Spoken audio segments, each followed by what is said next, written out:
પ્રણામ સૌ કોઈને. આપણે ક્લાસ સ્ટાર્ટ કરીએ છીએ મંગલાચરણ દ્વારા. સૌ કોઈ હાથ જોડજો. નમો અરિહંતાણમ, નમો સિદ્ધાણમ, નમો આયર્યાણમ, નમો વજ્જયણમ, નમો લે સવ્વ સાહોણમ. એસો પંચન મુક્કારો સવ્વ પાવપણાસણો મંગલાણમ ચ સવ્વેસિમ પઢમમ હોય મંગલમ. મંગલમ ભગવાન વીરો, મંગલમ ગૌતમ પ્રભુ, મંગલમ સ્થૂલિભદ્રાદ્યા જૈન ધર્મોસ્તુ મંગલમ. અજ્ઞાનતિમિરાંધાનામ જ્ઞાનાંજનશલાકયા નેત્રમુન્મીલિતમ યેન તસ્મૈ શ્રી ગુરવે નમઃ. સો આપણો વિષય ચાલુ છે શ્રી ષડશીતિ એટલે કે ચોથો કર્મગ્રંથ. પરમ પૂજ્ય આચાર્ય ભગવાન શ્રી દેવેન્દ્ર સુરી સ્વજી મહારાજા સાહેબ દ્વારા વિરચિત આ ચોથા કર્મગ્રંથની અંદર આપણે અલગ અલગ ચેપ્ટર વાઇઝ અલગ અલગ પદાર્થને વિશે અલગ અલગ દ્વારની અંદર વિચારણા કરી રહ્યા છીએ. જેમાંથી આપણા સેકન્ડ ચેપ્ટર માર્ગણા સ્થાનક વિશે અલગ અલગ દ્વારો એની વિચારણા ચાલુ છે. જેમાંથી માર્ગણા સ્થાનક વિશે ઉપયોગ એ આપણે જોઈ રહ્યા છીએ. ચોથો દ્વાર બીજા ચેપ્ટર એની અંદર આગળ વધીએ. સૌથી પહેલા તો આપણે જે પ્રમાણે ગ્રંથકાર શ્રી ભગવંતે બતાવ્યું છે ગાથાની અંદર એ મુજબ જોઈ લીધું છે આખો ટેબલ માર્ગણા સ્થાનક વિશે ઉપયોગ. એના બાદ આપણે આ રીતનું ટેબલ ફોર્મ કરેલું છે જેની અંદર કેવું છે ગઈ ઇન્દ્રિય કહે જોવે કસાય નાણ્ય સંજમ દંસલે સભો સમય સન્ની આહારે એ ઓર્ડરની અંદર આ બધા લખેલી છે માર્ગણાઓ અને એના વિશે ઉપયોગ આપણે જોઈ રહ્યા હતા. એમાં 40મો માર્ગણા સુધી આપણે જોયું, અવિરતિ માર્ગણા સુધી. હવે એની આગળ નેક્સ્ટ જોઈએ 41 ને આગળ એનાથી જે પણ છે માર્ગણા એના વિશે ઉપયોગ એ જોઈએ. તો અહીંયા કયો છે દર્શન માર્ગણા સ્ટાર્ટ થાય છે. દર્શન માર્ગણાનો ચક્ષુ દર્શન અને અચક્ષુ દર્શન એ માર્ગણા એના વિશે 10 ઉપયોગ બતાવ્યા છે. કઈ રીતે ને કયા નથી તો કેવલ દર્શન ઉપયોગ અને કેવલ જ્ઞાન ઉપયોગ એ માત્ર 2 નથી, બાકીના બધા છે. કેવલ જ્ઞાન ઉપયોગ અને કેવલ દર્શન ઉપયોગ શા માટે નથી? કારણ એ બને ક્ષાયિક ભાવના એવા જ્ઞાન અને દર્શન ગુણ વાળાના ઉપયોગ છે.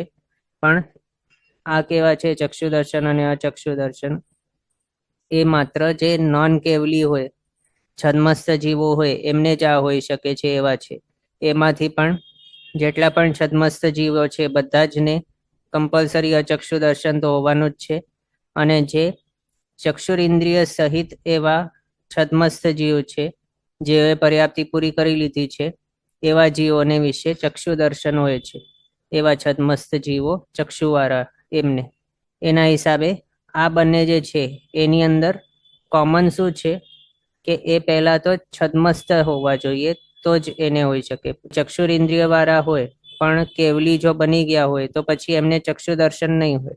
એમ એ જ રીતે જો સંસારી હોય પણ છદ્મસ્તપણું નીકળી ગયું હોય તો પછી એમને અચક્ષુ દર્શન નહીં હોવાનું. એ કયા કેટેગરી વાળા જીવો આપણે કયા હમણાં? છદ્મસ્ત નથી પણ સંસારી છે.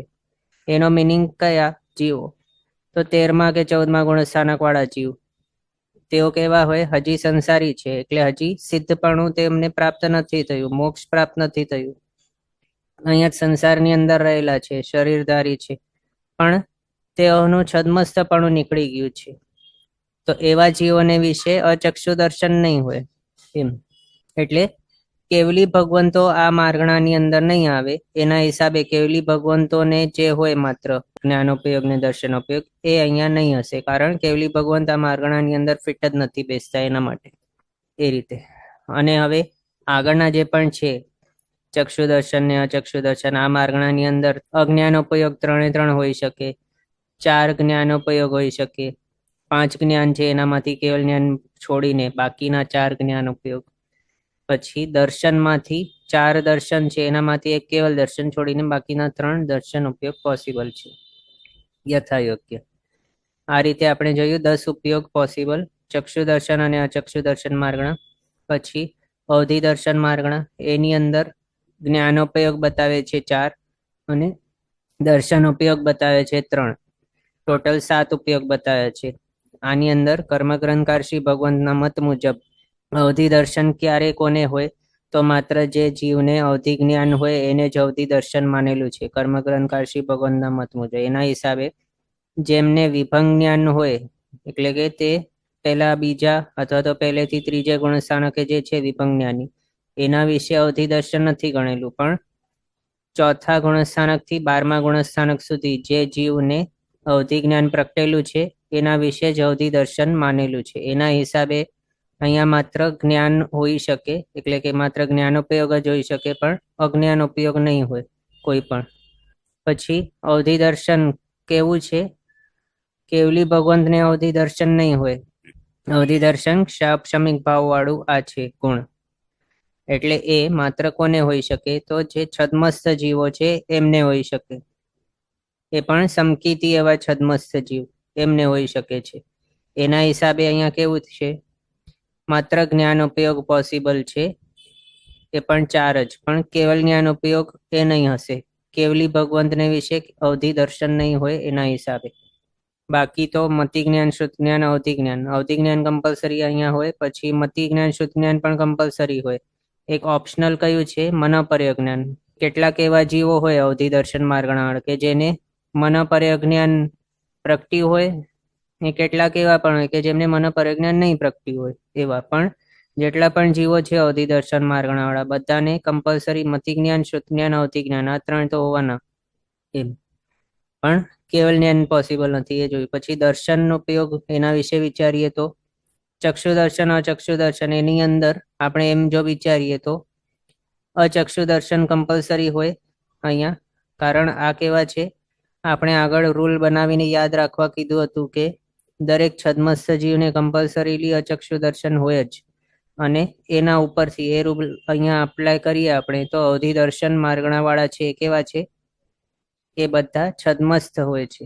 એના હિસાબે એમને અચક્ષુ દર્શન કમ્પલસરી હોય, એટલે એ આવી ગયું. પછી ચક્ષુ દર્શન, જ્યારે આ અવધિ દર્શન માર્ગણાવાળા જીવ પોતાની પર્યાપ્તિઓ પૂરી કરી લે ત્યારે પછી તેમને ચક્ષુ દર્શન પોસિબલ થઈ જાય છે. એના હિસાબે એ આવી ગયું. પછી પોતે અવધિ દર્શન માર્ગણાવાળા છે એટલે અવધિ દર્શન પણ અહીંયા રહેશે કમ્પલસરી.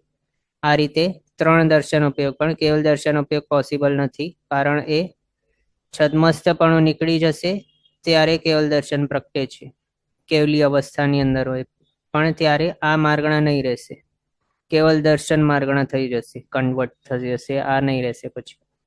એટલે આ રીતે આ અવધિ દર્શન માર્ગણાની અંદર 7 ઉપયોગ. પછી કેવલ દર્શન માર્ગણા, એની અંદર કયા જીવો હોય? તો માત્ર કેવલ જ્ઞાની ભગવંતો, જેઓએ છદ્મસ્થપણું પાર કરી લીધું છે. હવે કોઈ પણ ઘાતી કર્મ તેમના આત્મા પર રહેલો નથી, ન તો સત્તામાં ન તો ઉદયમાં.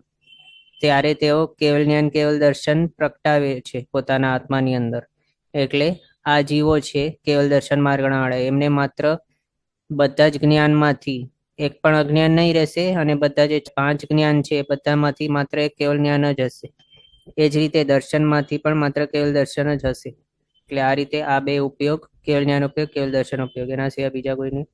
પછી 5 લેશિયા માર્ગણાઓ, આની અંદર કૃષ્ણ, નીલ, કાપોત, તેજો, પદ્મ, એ 5 લેશિયા લેવાની. એમના માટે 10 ઉપયોગ બતાવ્યા છે. 3 અજ્ઞાન ઉપયોગ, 4 જ્ઞાન ઉપયોગ, 3 દર્શન ઉપયોગ. એની અંદરથી જો આ જીવ નોન સમકીતી હોય તો 3 અજ્ઞાન ઉપયોગ. પછી જો એ સમકીતી હોય તો તેમને 4 જ્ઞાન ઉપયોગ પોસિબલ. એમાંથી મતિ જ્ઞાન, શ્રુત જ્ઞાન, અવધિ જ્ઞાન અને મનોપર્ય જ્ઞાન, આ 4 જ્ઞાન અહીંયા સમજવાના. એમાંથી જે મનોપર્ય જ્ઞાન છે એ આ 5 લેશિયા માર્ગણાની અંદર 6ઠો ગુણસ્થાનક છે, એના હિસાબે એની અપેક્ષાએ અહીંયા આ મનોપર્ય જ્ઞાન ગણેલું છે. કારણ કૃષ્ણ, નીલ, કાપોત આ 3 લેશિયા છે એ પહેલોથી ચોથે અથવા તો પહેલોથી 6ઠે ગુણસ્થાનક હોય. 5મે 6ઠે ક્યારે હોય કૃષ્ણ, નીલ, કાપોત લેશિયા? તો એ પૂર્વ પ્રતિપન્નના હિસાબે, પ્રતિપદ્યમાનને હિસાબે નહીં હોય 5મો 6ઠ્ઠો ગુણસ્થાનક. એ રીતે બીજું એ પણ કહેવાય છે કે સમકિતની પ્રાપ્તિ પણ માત્ર શુભ લેશિયાની અંદર જ પોસિબલ છે. એટલે એના હિસાબે આપણે એમ પણ કહી શકીએ કે 4થો ગુણસ્થાનક છે એટલે કે સમ્યક્ત્વની પ્રાપ્તિ વાળો જે 4થો ગુણસ્થાનક છે, સમકિત પ્રાપ્તિ થાય છે જ્યારે જીવને, ત્યારે પણ 3 શુભ લેશિયામાંથી કોઈ શુભ લેશિયા જ હોય ત્યારે થાય. એમ આપણે આગળ શ્લોકની અંદર પણ જાણ્યું હતું કે સમ્યક્ત્વ પ્રાપ્તિ કે દેશવીરતિ કે સર્વવીરતિની પ્રાપ્તિ શુભ લેશિયામાં જ થઈ શકે છે. એના હિસાબે એ સમજો. તો એ રીતે અશુભ લેશિયા જે છે એની અંદર પણ 6ઠ્ઠો ગુણસ્થાનક પોસિબલ છે, અને 6ઠ્ઠા ગુણસ્થાનક એ મનોપર્ય જ્ઞાન પોસિબલ છે. એના હિસાબે મનોપર્ય જ્ઞાન ઉપયોગ એ અશુભ લેશિયા માર્ગણાની અંદર પણ આવી જાય છે. પછી તેજો પદ્મ લેશિયા, એના અંદર તો 7મે ગુણસ્થાનક સુધી પોસિબલ છે. એટલે ત્યાં 6ઠા 7મા ગુણસ્થાનકની અપેક્ષાએ તેજો લેશિયા પદ્મ લેશિયાના માટે મનોપરજ્ઞાન ઉપયોગ સમજવાનો. એ થઈ ગયું. પછી દર્શન ઉપયોગ, એના માટે વિચારીએ તો આ જે પણ જીવો લેશિયાવાળા છે એમાંય આ 5 લેશિયાવાળા, તો એ જે 5 લેશિયા છે ક્યાં હોય? કેવલી અવસ્થાની અંદર આ 5માંથી કોઈ પણ અવસ્થા નહીં હોય, પણ મેક્સિમમ ગુણસ્થાનક 7મે સુધી જ હોય છે તેજો અને પદ્મ લેશિયાની અપેક્ષાએ. અને કૃષ્ણનીલ કાપોત, આ 3 લેશિયા છે 6ઠા ગુણસ્થાનક સુધી મેક્સિમમ હોઈ શકે, પણ એનાથી ઉપર નહીં હોય. એટલે અહીંયા આપણે જો વિચારીએ તો કેવલ જ્ઞાન કે કેવલ દર્શન એ અહીંયા પોસિબલ નહીં થાય, કારણ 13મો 14મો ગુણસ્થાનક છે જ નહીં. અહીંયા મેક્સિમમ 7મો જ હોઈ શકે છે તેજો પદ્મને એ લેશિયાવાળાઓને. એના હિસાબે કેવલ જ્ઞાન ઉપયોગ નહીં હોય, કેવલ દર્શન ઉપયોગ પણ નહીં હોય, પણ બાકીના જે છે બધા પોસિબલ છે, 10 ઉપયોગ. પછી નેક્સ્ટ શુક્લ લેશિયા માર્ગણા, એની અંદર સરળ ઉપયોગ પોસિબલ છે. શુક્લ લેશિયા ક્યાંથી ક્યાં ગુણસ્થાનક સુધી હોઈ શકે? તો પહેલેથી 13મે, એની અંદર 13મા ગુણસ્થાનકે કેવલી ભગવંત હોય છે, કેવલ જ્ઞાન ઉપયોગ અને કેવલ દર્શન ઉપયોગ હોય છે ત્યાં 13મા ગુણસ્થાનકે. એની હિસાબે એના અપેક્ષાએ અહીંયા કેવલ જ્ઞાન કેવલ દર્શન ઉપયોગ આવી ગયો. બાકી તો કેવું કહેવાય કે પહેલાથી 3જા ગુણસ્થાનક વર્તી જે છે આ શુક્લ લેશિયા માર્ગણાવાળા, એમને 3 અજ્ઞાન ઉપયોગ. પછી 4થેથી 12મે ગુણસ્થાનક વાળા છે એમને મતિ જ્ઞાન શ્રુત જ્ઞાન અવધિ જ્ઞાન ઉપયોગ. પછી મનોપર જ્ઞાન ઉપયોગ કોને? તો 6ઠેથી 12મે વાળા આ લેશિયા માર્ગણાવાળા, 6ઠેથી 12મે ગુણસ્થાનક વાળા, એમને મનોપર જ્ઞાન ઉપયોગ. કેવલ જ્ઞાન ઉપયોગ કોને? તો 13મા ગુણસ્થાનક વાળાને. પછી દર્શન ઉપયોગ વિશે વિચારીએ તો ચક્ષુ દર્શન અચક્ષુ દર્શન ઉપયોગ એ પહેલેથી 12મે ગુણસ્થાનક વાળા બધાને. અવધિ દર્શન ઉપયોગ એ 4થેથી 12મે ગુણસ્થાનક વાળાને. કેવલ દર્શન ઉપયોગ 13મા ગુણસ્થાનક વાળાને. એટલે આ રીતે શુક્લ લેશિયા માર્ગણાની અંદર સરળ ઉપયોગ પોસિબલ છે 12. એ જ રીતે ભવ્ય માર્ગણા છે એની અંદર પણ 12 બધા ઉપયોગ પોસિબલ છે, કારણ ભવી જીવો પહેલેથી 14મે ગુણસ્થાનક સુધી હોઈ શકે એના હિસાબે. અને એ પહેલેથી 14મે ગુણસ્થાનક સુધી યથાયોગ્ય આ 12 ઉપયોગ અલગ અલગ જીવોની અપેક્ષાએ આવી જાય છે. એટલે કે એ જીવના અલગ અલગ અવસ્થાની અપેક્ષાએ એને આવી શકે છે એ ઉપયોગો. નોન સમકીતી અવસ્થા હોય તો 3 અજ્ઞાન ઉપયોગ, સમકીતી અવસ્થામાં જ્ઞાન ઉપયોગ વગેરે, કેવલી અવસ્થામાં કેવલ જ્ઞાન ને કેવલ દર્શન ઉપયોગ. એ રીતે સર્વવીરતી વાળા જો હોય તો મને મનોપર્ય જ્ઞાન પ્રગટેલું હોય તો મનોપર્ય જ્ઞાન ઉપયોગ વગેરે. એટલે આ રીતે ભવ્ય માર્ગણાની અંદર પણ બધા જ ઉપયોગ પોસિબલ છે. પછી અભવ્ય માર્ગણા, એની અંદર અભવીને માત્ર પહેલો ગુણસ્થાનક જ હોય છે. સમકિત કે સર્વવીરતી કે કેવલી અવસ્થા આ અભવી માર્ગણાની અંદર નહીં આવે. એના હિસાબે અહીંયા મેક્સિમમ પોસિબલ કયા હોય જ્ઞાન ઉપયોગમાંથી? તો માત્ર અજ્ઞાન ઉપયોગ હોય જોઈએ. એ પણ 3 પોસિબલ છે. એમ પણ આપણે સાંભળ્યું છે કે જે અભવી જીવ છે તે 9 ગ્રહયોગ સુધી પણ જઈ શકે છે. એટલે કે 9 ગ્રહયોગ વાળા દેવપણે પણ ઉત્પન્ન થઈ શકે છે. અને એવું પહેલા ગુણસ્થાનક વાળું જે કોઈક દેવ હોય એને પોતાના ભવ સ્વભાવે પોતાના ભવની અંદર વિભંગ જ્ઞાન તો હોવાનું જ છે, એટલે અથવા તો એમ કહીએ તો અવધિ જ્ઞાન તો હોવાનું જ છે. અને એ નોન સમકીતી છે એટલે એના અવધિ જ્ઞાન ને વિભંગ જ્ઞાન કહેવાય. તો આ રીતે એ જે છે એને વિભંગ જ્ઞાન તો કમ્પલસરી હોવાનું પહેલા દેવને. એના હિસાબે અહીંયા વિભંગ જ્ઞાન આપણે સમજી જ શકીએ એ એક્ઝામ્પલ દ્વારા. એને જ હોય બીજા કોઈને નહીં હોય એમ નહીં સમજવાનું, પણ આપણે એક્ઝામ્પલ આપ્યું કે અહીંયા કઈ રીતે પોસિબલ છે એ આપણે એક એક્ઝામ્પલ દ્વારા સમજી શકીએ. એવા બીજા પણ એક્ઝામ્પલ હોઈ શકે છે અથવા તો હોય છે એવા. અને બીજું છદ્મસ્થ છે, આ હંમેશા માટે અનંતકાળ માટે છદ્મસ્થ જ રહેવાના છે અભવ્ય જીવો. ક્યારે પણ એમનું છદ્મસ્થપણું જવાનું જ નથી. એના હિસાબે તેઓને મતિ અજ્ઞાન અને શ્રુત અજ્ઞાન એ કમ્પલસરી હોવાનું, અને સાથે અચક્ષુ દર્શન ઉપયોગ પણ હોવાનું જ છે. અનંતકાળ માટે એમને રહેશે અભવી જીવોને અચક્ષુ દર્શન એ. અને પછી જો એ અભવી જીવ કોઈક ચક્ષુર ઇન્દ્રિય વાળા એવા ભવની અંદર ઉત્પન્ન થઈ જાય, ચૌરેન્દ્રિય કે પંચેન્દ્રિય પણાના, અને ત્યાં પર્યાપ્તિઓ પૂરી કરી લે, ત્યાં પછી એને ચક્ષુ દર્શન હોઈ શકે. એટલે આ રીતે માત્ર આ 5 ઉપયોગ એને પોસિબલ છે. પણ કયા નથી પોસિબલ? તો 5 જ્ઞાન ઉપયોગમાંથી કોઈ પણ નથી, અને દર્શનમાંથી અવધિ દર્શન ઉપયોગ પોસિબલ નથી અને કેવલ દર્શન ઉપયોગ પોસિબલ નથી. અવધિ દર્શન ઉપયોગ અહીંયા કેમ નથી પોસિબલ? કર્મગ્રંથકાર શ્રી ભગવાનના મત મુજબ જે જીવને અવધિ જ્ઞાન હોય એને જ અવધિ દર્શન હોય છે, એના અપેક્ષાએ અહીંયા અવધિ દર્શન ઉપયોગ નથી.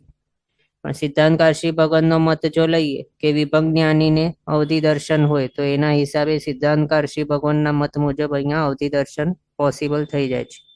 પણ આપણે કર્મગ્રંથ ભણી રહ્યા છીએ એના હિસાબે અહીંયા કર્મગ્રંથકાર શ્રી ભગવાનના મત મુજબ અહીંયા ફોલો કરશું આપણે.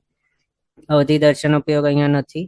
5 ઉપયોગ ટોટલ પોસિબલ છે અભવ્ય માર્ગણા. પછી ઉપશમ સંકિત શપશમ સંકિત માર્ગણા, આની અંદર 7 ઉપયોગ, 4 જ્ઞાન ઉપયોગ, 3 દર્શન ઉપયોગ. એની અંદર આપણે ક્યારે જોઈએ છીએ કે સમકિતી એવા આત્માને જ્ઞાન ઉપયોગ હોય છે, અથવા તો સમકિતી આત્માને વિશે જે જ્ઞાન તેને જ્ઞાન કહ્યું છે, અને સમ્યક્ત્વ રહિત આત્માને વિશે જે જ્ઞાન હોય તેને અજ્ઞાન કહેવાય છે.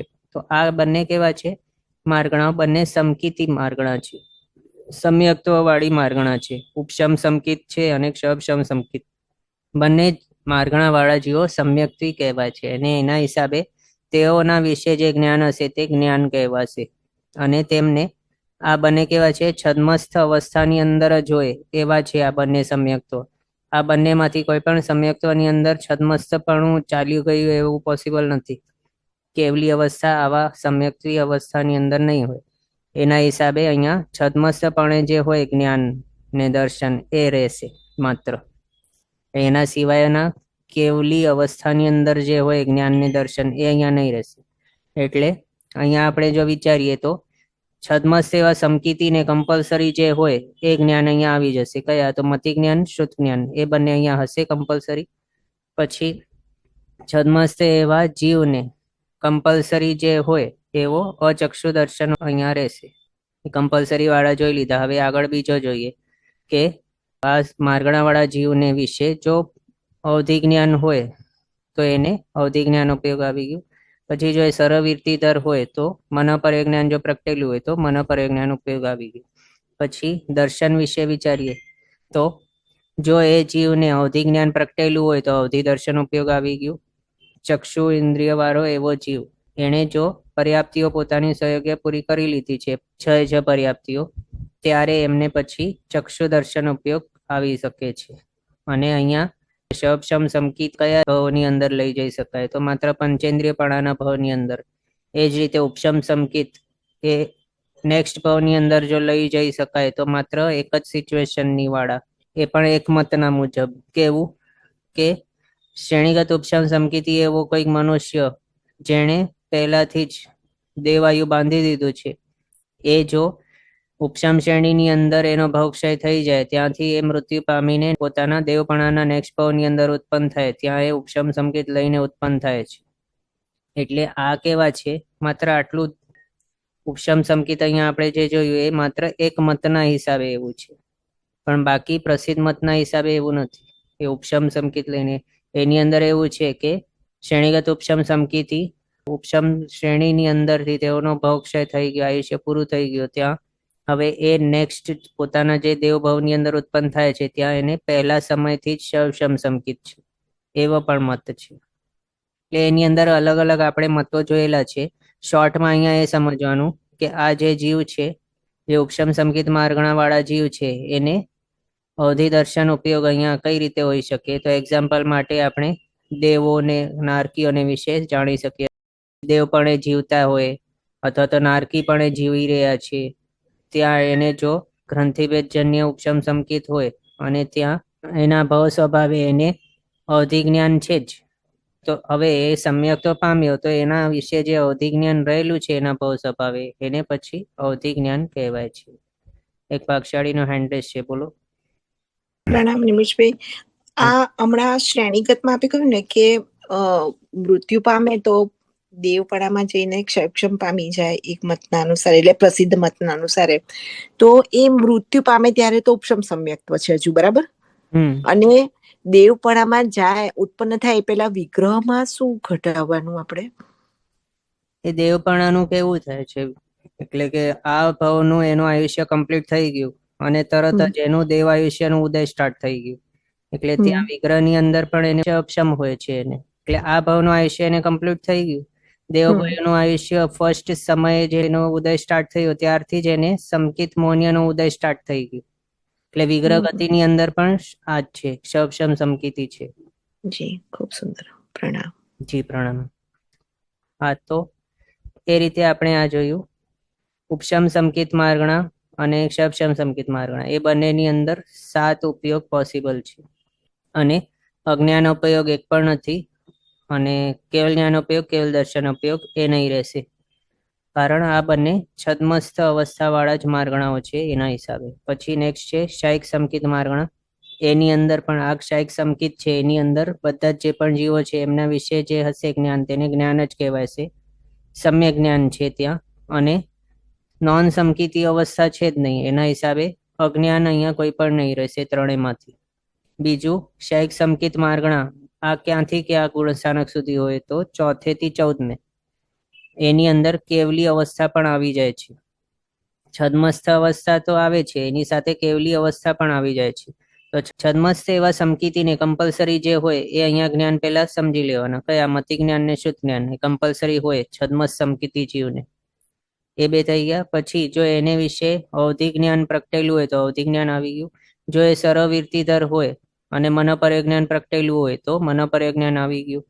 પછી જો એ છદ્મસ્થપણું પાર કરીને 13મા 14મા ગુણસ્થાનકે પહોંચી ગયા છે, કેવલી અવસ્થા વાળા છે, તો પછી કેવલ જ્ઞાન ઉપયોગ આવી ગયો. પછી દર્શન વિશે વિચારીએ તો તેઓને છદ્મસ્થ અવસ્થા પણ છે આની અંદર. તો છદ્મસ્થ અવસ્થાને હિસાબે એની અપેક્ષાએ અચક્ષુ દર્શન હોવાનું એની અંદર કમ્પલસરી છદ્મસ્થ અવસ્થાની હિસાબે. પછી ચક્ષુરેન્દ્રિય જ્યારે છે અને સર્વપર્યાપ્તિઓ પૂરી કરી લીધી છે ત્યારે એ અવસ્થાની અપેક્ષાએ ચક્ષુ દર્શન ઉપયોગ આવી ગયું. પછી જો અવધિ જ્ઞાની હોય તો અવધિ દર્શન પણ આવી જાય છે સાથે, એટલે આવી ગયું. પછી જો છદ્મસપણું પાર કરી લીધું છે અને કેવલી બની ગયા છે તો પછી કેવલ જ્ઞાન પ્રગટેલું છે એની સાથે કેવલ દર્શન પણ પ્રગટેલું રહેશે એમ. એટલે આ રીતે ટોટલ 9 ઉપયોગ અહીંયા પોસિબલ છે. માત્ર 3 અજ્ઞાન ઉપયોગ માઇનસ કરીને બાકીના બધા છે અહીંયા 9.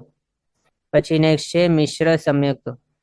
આની અંદર માત્ર 3rd ગુણસ્થાનક છે જેમાં સમ્યક્ત્વ હોતું નથી, એટલે નોન સમકિતી અવસ્થા વાળા છે બધા જીવો, આ મિશ્ર સમકિત માર્ગણા વાળા.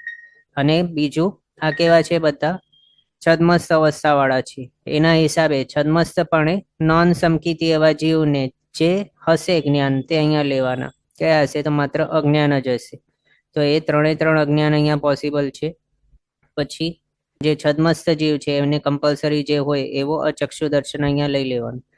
પછી આ મિશ્ર સમ્યક તો કેવું છે? આ માર્ગણાની અંદર માત્ર સંઘની પર્યાપ્તા પંચેન્દ્રિય જીવો એ જ આવી શકે છે, એટલે પર્યાપ્તા છે બધા આની અંદર, અને પંચેન્દ્રિય છે એનો મિનિંગ શું કે તે ચક્ષુરિન્દ્રિય વાળા છે અને પર્યાપ્તિઓ પૂરી કરી લીધી છે. એના હિસાબે આની અંદર બધાને ચક્ષુ દર્શન હશે કમ્પલસરી. એ થઈ ગયું. એટલે કેટલા આપણે ગણ્યા? ચક્ષુ દર્શન હોય, અચક્ષુ દર્શન હોય, બંને કમ્પલસરી હોય. પછી હવે અહીંયા કર્મગ્રંથકારશી ભગવાનનો મત નહીં, પણ પેલું સિદ્ધાંતકારશી ભગવાનના મત મુજબ અહીંયા જે વિભંજ્ઞાની જીવને અવધિ દર્શન ગણેલું છે સિદ્ધાંતકારશી ભગવાનના મત મુજબ, તે અહીંયા લેવાનું. એના હિસાબે અહીંયા અવધિ દર્શન ઉપયોગ આવી ગયા છે. આ રીતે 6 ઉપયોગ અહીંયા પોસિબલ છે મિશ્ર સમ્યક્ત માર્ગણાની અંદર. આ પ્રમાણે ગ્રંથકાર શ્રી ભગવંતે ગાથાની અંદર બતાવ્યું છે. પછી શાશ્વતાની માર્ગણા અને મિથ્યાત્વી માર્ગણા, આ બંનેની અંદર વિચારીએ તો સમ્યક્ત્વ રહિતપણું છે, એટલે સમકિત નથી પણ છદ્મસ્થપણું છે. તો આવા જીવોને 2 જ્ઞાન કમ્પલસરી હોય છે. કયા? તો મતિ અજ્ઞાન અને શ્રુત અજ્ઞાન, એ 2 અહીંયા લઈ લેવાના. પછી જો એ જીવ વિભંજ્ઞાની હોય તો વિભંજ્ઞાન આવી ગયું. આ કેવું છે? સમકિત રહિત છે જીવો, એના હિસાબે 5માંથી કોઈ પણ જ્ઞાન નહીં આવશે અહીંયા. મતિ જ્ઞાન, શુદ્ધ જ્ઞાન, અવધિ જ્ઞાન, મનોપર્ય જ્ઞાન, કેવલ જ્ઞાન, 5માંથી કોઈ પણ નહીં આવે. દર્શન વિશે વિચારીએ તો છદ્મસ્થ જીવ છે એના હિસાબે અચક્ષુ દર્શન કમ્પલસરી હોવાનું, અને જો એ ચક્ષુરેન્દ્રિય વાળા હોય, પર્યાપ્ત અવસ્થાને પામી ગયા હોય તો ચક્ષુ દર્શન ઉપયોગ આવી જાય છે.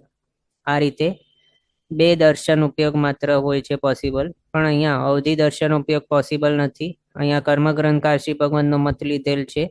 આની અંદર વિભંગ જ્ઞાન ભલે પોસિબલ છે પણ અવધિ દર્શન પોસિબલ નથી એમ. બીજું, કેવલ દર્શન પણ અહીંયા પોસિબલ નથી, કારણ કેવલી અવસ્થા અહીંયા પોસિબલ નથી એના હિસાબે. આ રીતે આપણે જોઈએ.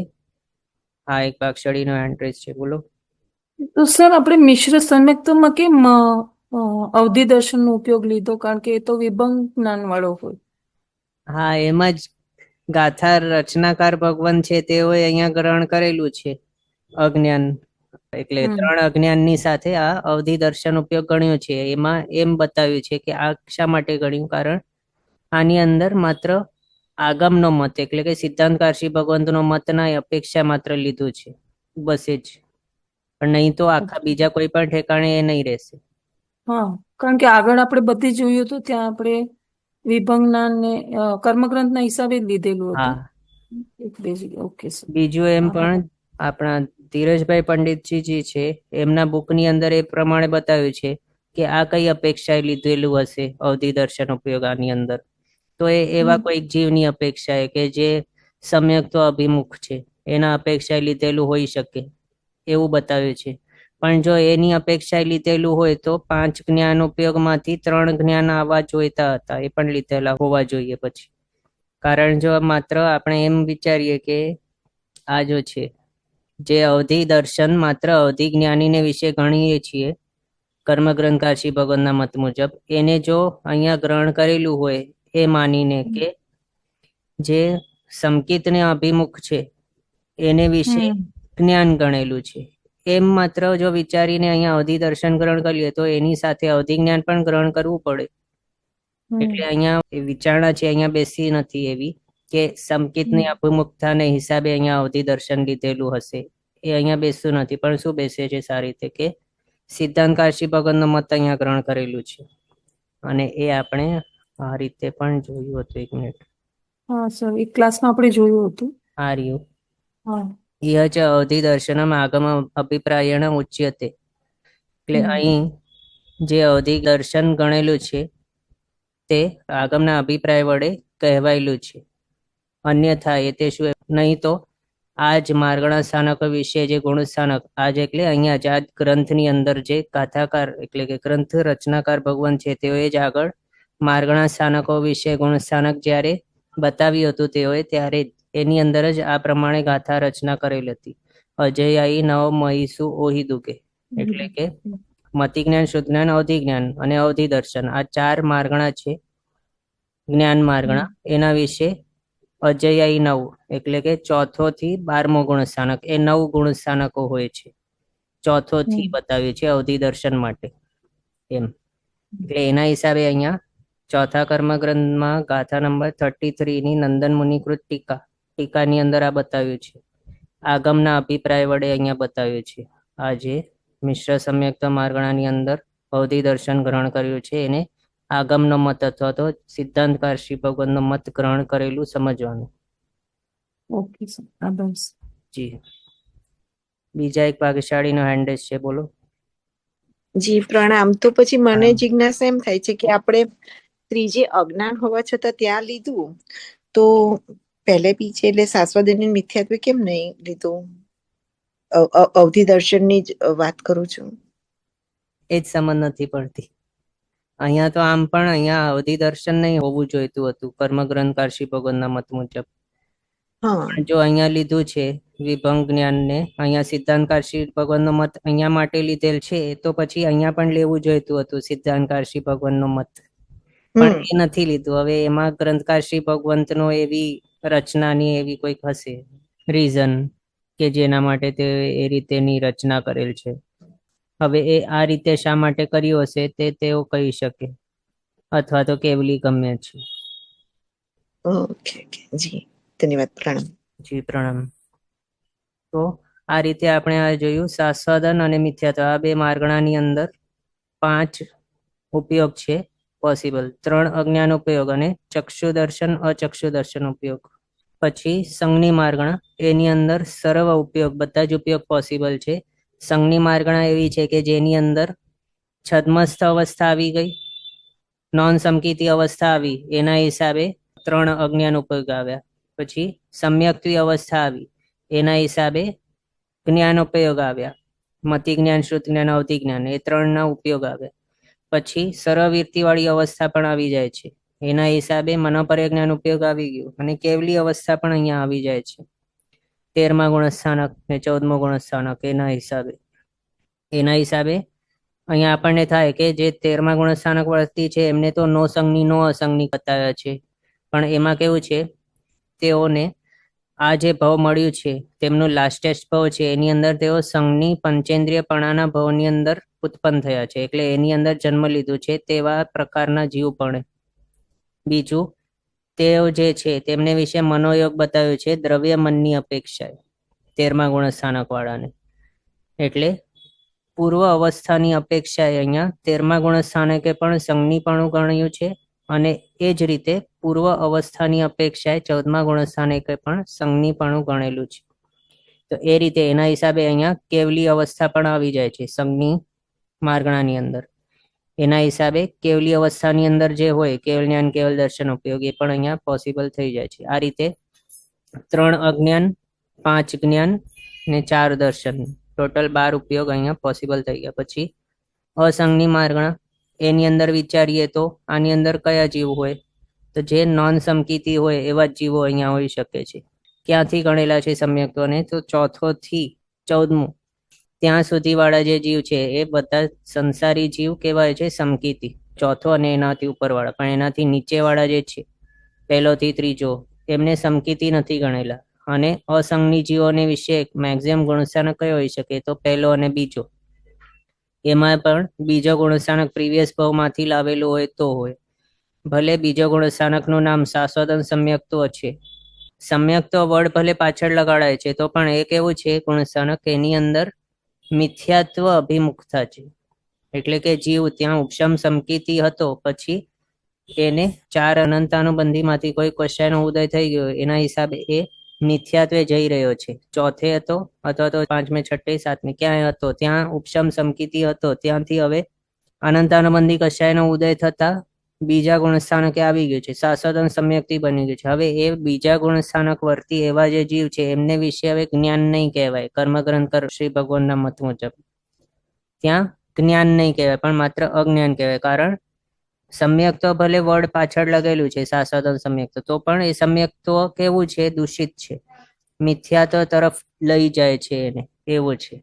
એટલે અહીંયા આ જે છે બીજો ગુણસ્થાનક અહીંયા જે પોસિબલ છે એની અંદર પણ અહીંયા કોઈ પણ જ્ઞાન નહીં કહેવાય. જો શાશ્વતન સમ્યક્તિ જીવને વિશે જ્ઞાન કહેવાતું હોત તો પછી અહીંયા જ્ઞાન આવી શકત, પણ એવું નથી. કર્મગ્રંથકાર શ્રી ભગવાનનો મત એવું નથી. સિદ્ધાંતકાર શ્રી ભગવંત એને જ્ઞાન માને છે, પણ અહીંયા એ નથી મનાતું. એના હિસાબે અહીંયા અસંગની માર્ગણાની અંદર માત્ર 1લો બીજો ગુણસ્થાનક છે, એની અંદર જે પણ છે જીવો એ બધા કેવા છે, કમ્પલસરી છદ્મસ્થ જ હોય છે અને નોન સમકીતી જ હોય છે. એના હિસાબે આપણે જો જ્ઞાન વિચારીએ તો જ્ઞાન આમને કયા હોઈ શકે, તો માત્ર જે છદ્મસ્થ એવા નોન સમકીતીને હોઈ શકે એ જ પોસિબલ છે મેક્સિમમ. એવા કયા છે, માત્ર અજ્ઞાન. તો એ 3 અજ્ઞાનમાંથી કોઈ અહીંયા પોસિબલ રહેશે. એમાંથી પણ જો વિચારીએ તો જે વિભંગ જ્ઞાન છે એ માત્ર સંજ્ઞી જીવોને જ હોઈ શકે છે. નોન સમકીતી એવા સંજ્ઞી જીવોને વિભંગ જ્ઞાન હોઈ શકે, પણ અસંજ્ઞી જીવોને એ નહીં હોય. એટલે એના હિસાબે અહીંયા વિભંગ જ્ઞાન પણ નહીં રહેશે. એટલે 3 અજ્ઞાનમાંથી માત્ર 2 અજ્ઞાન અહીંયા પોસિબલ રહે છે. પછી જ્ઞાન તો આપણે જોઈ લીધા, 5માંથી કોઈ નહીં હોય. પછી નેક્સ્ટ દર્શન વિશે વિચારીએ તો દર્શન કયા હોય, તો આ છદ્મસ્થ જીવ છે કમ્પલસરી. એના હિસાબે જે છદ્મસ્થ જીવોને કમ્પલસરીલી હોય એવો અચક્ષુ દર્શન અહીંયા આવશે. પહેલું અચક્ષુ દર્શન આવી ગયું. પછી આની અંદર જો એ જીવ ચૌરેન્દ્રિય કે પંચેન્દ્રિય હોય અને પોતાની સ્વયોગ્ય પર્યાપ્તિ પૂરી કરી લીધી હોય તો પછી એને વિશે ચક્ષુ દર્શન આવી જાય છે. એટલે આ રીતે દર્શન ઉપયોગમાંથી 2 ઉપયોગ અહીંયા, ચક્ષુ અને અચક્ષુ દર્શન. પછી અવધિ દર્શન વિચારીએ તો અહીંયા પોસિબલ નથી. સંજ્ઞી જીવોને માત્ર હોય, એ પણ સમકીતી જીવને કર્મગ્રંથકાર શ્રી ભગવતના મત મુજબ અવધિ જ્ઞાનીને માત્ર હોઈ શકે, અને એ પોસિબલ જ નથી અહીંયા. એના હિસાબે અવધિ દર્શન નથી. કેવલી અવસ્થા પોસિબલ નથી, એટલે કેવલ દર્શન નહીં હોય. આ રીતે માત્ર 4 ઉપયોગ અહીંયા પોસિબલ છે અસંગની માર્ગણાની અંદર. પછી આહારી માર્ગણા, એની અંદર બધા જ ઉપયોગ પોસિબલ છે. એની અંદર વિચારીએ તો છદ્મસ્થ અવસ્થા આવી જાય છે, પછી કેવલી અવસ્થા પણ આવી જાય છે, સરવૃત્તિ વાળી અવસ્થા આવી જાય છે, નોન સમકીતી અવસ્થા આવી જાય, સરવૃત્તિ સમ્યક્ત્વી અવસ્થા આવી જાય છે, બધી આવી જાય છે. આમાં આહારી માર્ગણામાં આપણે જો વિચારીએ તો છદ્મસ્થ અવસ્થા આવી ગઈ, એનો મિનિંગ શું કે પહેલોથી 12મો ગુણસ્થાનક આવી ગયું. પછી નોન સમકીતી અવસ્થા આવી ગઈ, એના હિસાબે એનો મિનિંગ કે પહેલોથી 3જો ગુણસ્થાનક એ આવી ગયું. પછી છદ્મસ્થ એવો સમકીતી એવી અવસ્થા આવી ગઈ, તો એના હિસાબે 4થો થી 12મો ગુણસ્થાનક આવ્યું. પછી સરવૃત્તિ વાળી અવસ્થા 6થે થી 12મે ગુણસ્થાનક સુધી. પછી કેવલી અવસ્થા આવી ગઈ, એટલે કે 13મો ગુણસ્થાનક આવી ગયું. એમ 14મા ગુણસ્થાનકે તો અણાહારી હોય છે. એટલે અહીંયા આહારી માર્ગણાની અંદર જેટલા પણ અલગ અલગ અવસ્થાઓ છે, જેની અંદર અલગ અલગ પ્રકારના જ્ઞાન કે દર્શન હોઈ શકે છે, એવા બધી જ અવસ્થા આની અંદર આવી ગઈ. કઈ કઈ અવસ્થા આપણે ગણાવી તે આપણે યાદ રાખવાનું. એ અવસ્થા જો હોય તો પછી એ પર્ટિક્યુલર યથાયોગ્ય અહીંયા જ્ઞાન કે દર્શન ઉપયોગ હોય છે. તો દરેક અવસ્થા અહીંયા પોસિબલ છે, એના હિસાબે સરળ ઉપયોગ અહીંયા પોસિબલ છે. પછી નેક્સ્ટ અણાહારી માર્ગણા, એની અંદર આપણે જો વિચારીએ તો કયા કયા હોય છે. અણાહારી માર્ગણા છે એની અંદર સિચ્યુએશન્સ આપણે જોઈ હતી અલગ અલગ. 3 સિચ્યુએશન છે જેની અંદર જીવ અણાહારી હોય છે. પહેલી સિચ્યુએશન, હવે છે ને આના માટે કોઈક ભાગ્યશાળીને કહીએ આપણે. કોઈક એક ભાગ્યશાળી કહીને બતાવો કે આ અણાહારી માર્ગણાની અંદર કયા કયા ઉપયોગ અહીંયા ગણેલા છે અને શા માટે છે, અને કયા નથી અને શા માટે નથી. આ આપણો રિવિઝન જ ચાલુ છે, એટલે કોઈક ભાગ્યશાળી કહો. કોણ કહે છે? હેન્ડ રેઝ કરો. અણાહારી માર્ગણા છેલ્લી 62મી માર્ગણા છે, એના વિશે 10 ઉપયોગ કઈ રીતે છે. હા બોલો સોનલબેન, ફર્સ્ટ હેન્ડ રેઝ આપનું છે. તો ટ્રાય કરું છું. હા બોલો. અણહારી 3 એક વિગ્રહ ગતિ વખતે આવે. બીજો કેવલી સમુદ્ગતના 3જા 4થા અને 5મા સમયે આવે. અને ત્રીજું આવે 14મે ગુણસ્થાનકે. બરાબર છે. હા, હવે એમાં આપણને 3 નાનો ઉપયોગ બતાવવાના છે, અજ્ઞાન ઉપયોગ. તો એ વિગ્રહ ગતિ માટે હોય. એ વિગ્રહ ગતિ માટે જ આવશે સર, પણ એમાં વિગ્રહ ગતિ માટે તો પહેલો અને બીજો આવે. ત્રીજો અગર એ દેવગતિમાં જાય, સોરી નરક ગતિમાં જાય અથવા દેવગતિમાં વિભંગ જ્ઞાન લઈને જાય તો ત્યારે એટલા માટે એનો ત્રીજો અજ્ઞાન ઉપયોગ પણ આવે. આ બરોબર છે સર? હા બરાબર છે. એમ કહેવાનું કે કોઈ મિથ્યાત્વી એવા સંઘની તિર્યંશ કે મનુષ્ય એ જ્યારે દેવ કે નારકીપણે ઉત્પન્ન થનારા હોય ત્યારે એને પોતાના તિર્યંશ કે મનુષ્યપણાનો ભાવનો આયુષ્યનો એન્ડ થયો, એનો ક્ષય થઈ ગયો પૂરો, અને પોતાના નેક્સ્ટ ભાવનું નારકી કે દેવપણાનું આયુષ્યનું ઉદય સ્ટાર્ટ થયું. એ ઉદયના પહેલા જ સમયે એને વિભંગ જ્ઞાન પ્રગટી જાય છે. હા, એટલે એ વિગ્રહ ગતિ. હા, અને પછી 5 જ્ઞાનો ઉપયોગ એ આવશે આપણે જે કેવલી સમુદ્ગાત વખતે. એમાં કેવલ જ્ઞાનનું આવશે, અને બાકીના આવશે 4 14મે ગુણસ્થાનક. નહીં, એમાં પણ કેવલી છે, તો વિગ્રહ ગતિમાં જ આવશે. મતિ, શ્રુત અને અવધિ, અને મન પર્યો એ નથી ખ્યાલ આવતું સર.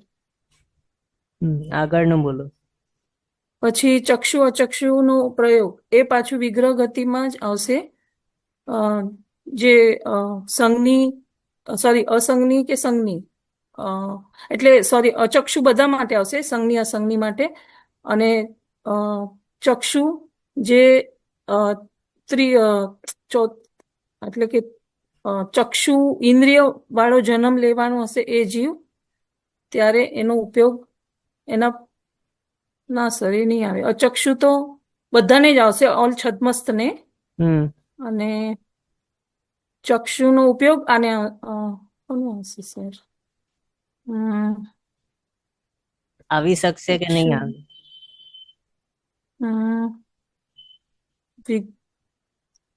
અને જો આવે તો ક્યારે આવે?